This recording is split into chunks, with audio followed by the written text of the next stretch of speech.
Kembali lagi bersama saya Nuratnan Aryadi. Pada video kali ini saya akan menjelaskan tentang gambaran manajemen keuangan. Tapi sebelum itu saya mengucapkan banyak terima kasih kepada Bapak Ahmadi Usman selaku dosen pengampu saya karena telah berhasil membimbing saya sehingga saya bisa menjelaskan materi dalam video kali ini. Jadi jangan lupa menonton video ini sampai habis. Nah, pada video kali ini, pokok-pokok pembahasan yang akan saya jelaskan yang pertama adalah sejarah manajemen keuangan, kemudian yang kedua adalah definisi manajemen keuangan, kemudian yang ketiga adalah tujuan manajemen keuangan, yang keempat fungsi manajemen keuangan, yang kelima adalah jenis-jenis sumber dana, yang keenam adalah prinsip manajemen keuangan. Sebelum kita memulai video kali ini, saya akan memberikan kata-kata motivasi untuk teman-teman sekalian agar dapat menambah semangat kita dalam mempelajari manajemen keuangan. Yaitu, semakin banyak uang yang bekerja untuk kamu, semakin sedikit waktu yang kamu keluarkan untuk bekerja dalam mendapatkan uang. Menurut Iduwo Koyenikan. Nah, maksudnya adalah banyak orang yang bekerja dengan begitu keras untuk mendapatkan uang sampai lupa nikmatnya memiliki uang tersebut. Kamu bisa bekerja 2 shift di kantor dan hasilnya adalah sakit-sakitan tanpa sempat menikmati uang yang kamu dapatkan. Nah, jika kita ingin menghindari situasi seperti ini, maka kita harus bisa berinvestasi sejak dini. Nah, investasi ini adalah cara untuk mengembangkan nilai uangmu tanpa perlu membuang seluruh waktu yang kita miliki. Nah, kita bisa saja pergi berlibur dengan keluarga atau sekedar menikmati waktu luang di rumah dan investasimu tetap akan bekerja dan menghasilkan. Nah, kita masuk pada pokok pembahasan yang pertama, yaitu sejarah manajemen keuangan. Nah, sejarah manajemen keuangan dimulai pada tahun 1900-an. Nah, tahun 1900-an ini istilah manajemen keuangan mulai muncul sebagai suatu bidang ilmu yang terpisah dengan ilmu-ilmu lain.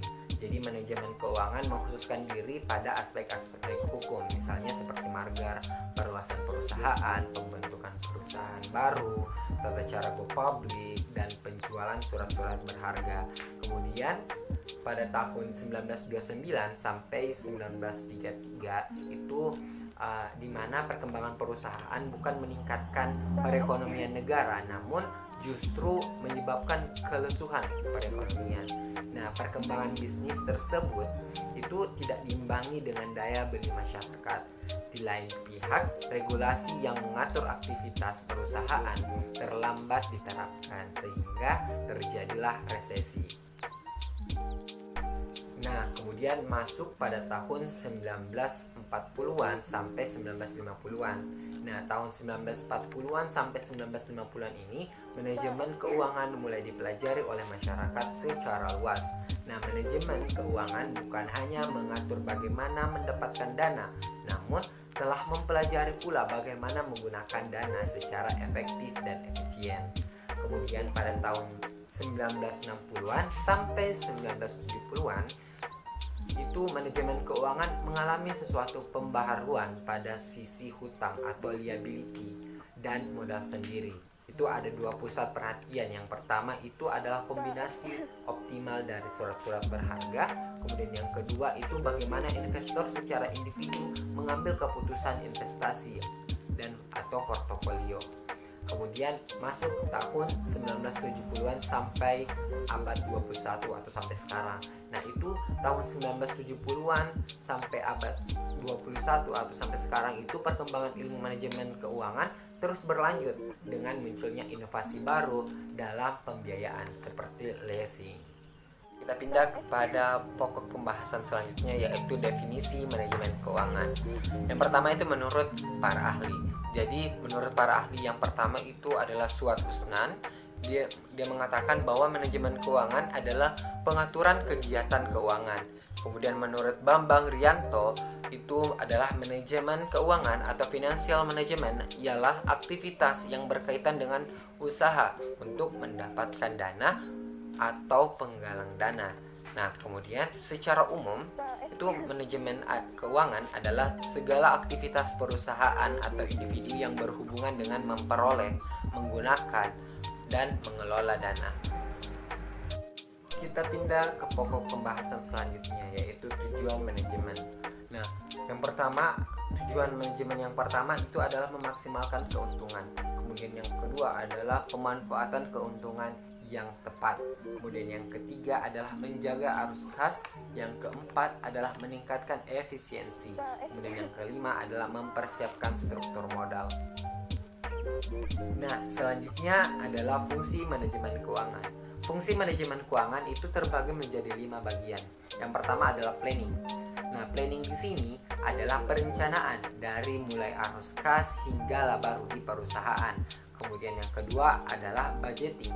Nah, fungsi ini meliputi perencanaan hingga pengalokasian anggaran biaya agar efisien dan efektif. Kemudian yang ketiga adalah controlling. Nah, dalam manajemen keuangan, pengawasan juga perlu dilakukan demi evaluasi dan perbaikan di masa yang akan datang. Kemudian yang keempat adalah auditing.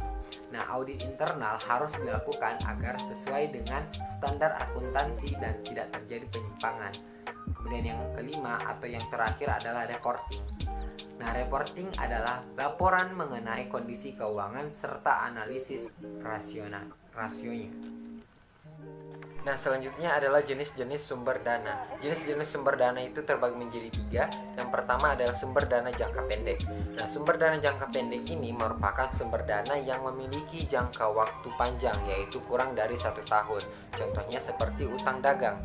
Kemudian yang selanjutnya adalah sumber dana jangka menengah.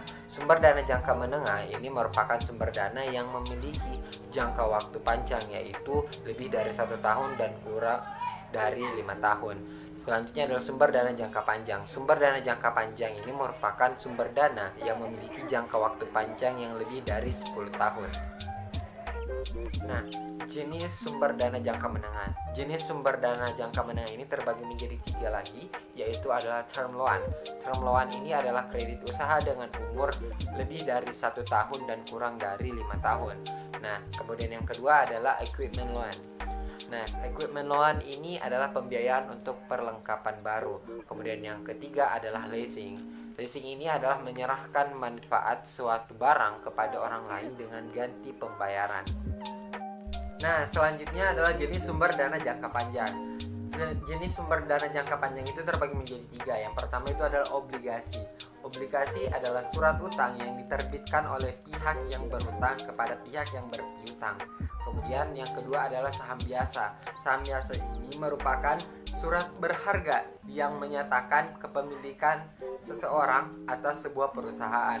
Kemudian yang ketiga adalah saham preferen. Nah, saham preferen ini merupakan saham yang pemegangnya mempunyai hak lebih dibandingkan dengan hak pemilik saham biasa. Nah, selanjutnya yaitu prinsip manajemen keuangan. Prinsip manajemen keuangan ini terbagi menjadi 7 bagian. Yang pertama adalah akuntabilitas. Akuntabilitas ini merupakan kewajiban hukum dan moral yang melekat pada setiap individu, kelompok, atau perusahaan untuk memberikan penjelasan bagaimana dana dipergunakan. Kemudian yang kedua adalah konsistensi.